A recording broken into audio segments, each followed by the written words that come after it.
Hey there, it's Tracy here, and welcome to another episode of Conversations from My Couch.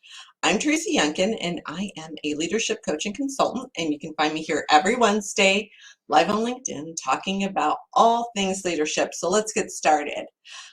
For the last few weeks, we've been talking about tapping into your personal strengths. So today, let's talk about self-confidence.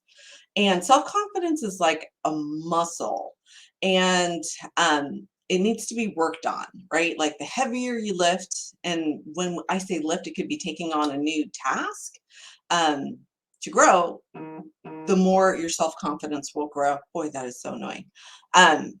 But the more your confidence is going to grow, right? And when you're self-confident, you'll know whatever obstacle that you have, you'll be able to get past it because you're growing. You understand that you're resilient, that you can do this, right? Like you're cheerleading for yourself. And to do that, you need to have some experiences to draw upon, and you need to have some tough times to grow from. So, you know, in times of growth, it can feel really, really hard to feel self-confident, right? Like if you're working on something difficult, if you're just not getting it, if you're working with people who are difficult to work with, it can make you really doubt yourself. So let's talk about how to feel self-confident. And I can tell you that, doing these little tasks can help you to grow that self-confidence muscle.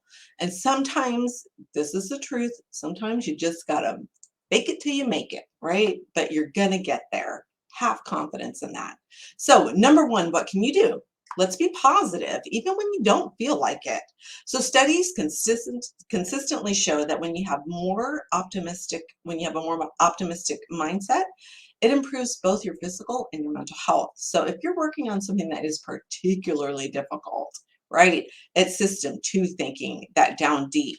You're entering a new territory that you've never been in. You've got a new job.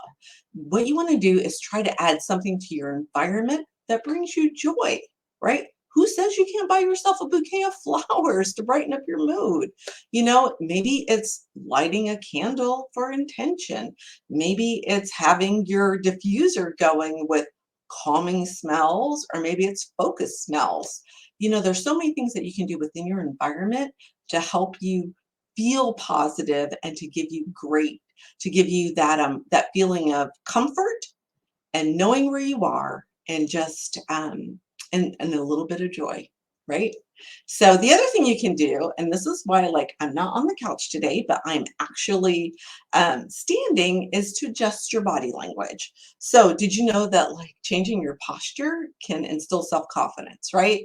So very easy when you got a lot of stuff to do. We physically show it, right? Like sometimes you walk with your shoulders down your back, you're not looking at people in the face. What you should do is pull your shoulders back, sit up straight in your chair. I mean, if you're doing something on the computer and you're like it's killing you, sit up straight in the chair and smile. So I love Amy Cuddy's TED Talk about power posing. So she studied how our body language can shape who we are, and she says, Amy Cuddy says, and I'll quote her, standing in a posture of confidence, even when we don't feel confident, can boost feelings of confidence. So hers is, let me see if I can do this. Ready? The power pose where your hands are up like victory, looking up to the sky, just feeling super confident. And she tells a story about, before speakers go on stage, they do this. And I think it's like 2 minutes, and it helps to instill their confidence. So when you're feeling challenged, like I did today, just raise up your desk. I'm at a standing desk, put your shoulders back, and smile with confidence. And then lastly, document your accomplishments. So make it a habit to write down your ideas and your achievements.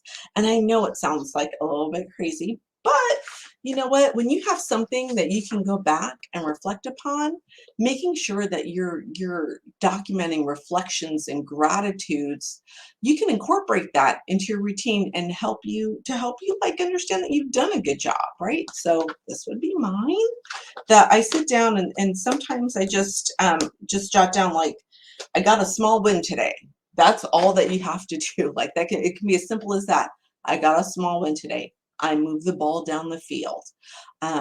When times get tough, it's really nice to have it reinforces your own confidence in yourself that that you've got skills and that you are that like you've done a great job. You're good at what you do, right? That you actually have what it takes. When you document in that, and again, a self-reflection, gratitude, write down your skills in there because, just as a little side tip here, maybe it's right, like can run a multi-stakeholder team or a multi-stakeholder initiative, right? When you do that, if you ever decide that you want to leave, you've got actually a list that you've already created of your skills, right?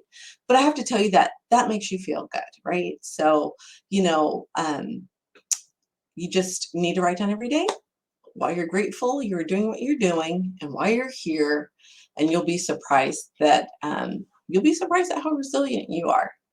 So there you have it, just 3 things you can do to boost your confidence. So take time to practice these 3 habits and grow that self-confidence muscle.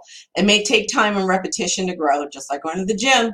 Just keep going and it will grow. So if you're interested in learning more about how a leadership coach can help you and your team, please reach out and book a call. Sometimes it's tiny little small tweaks is all you need to be the best leader that you can be and the leader that your team needs you to be. So I'm going to sign off. I will catch you guys next week right here for another conversation from my couch. Peace. All right. This happens every week.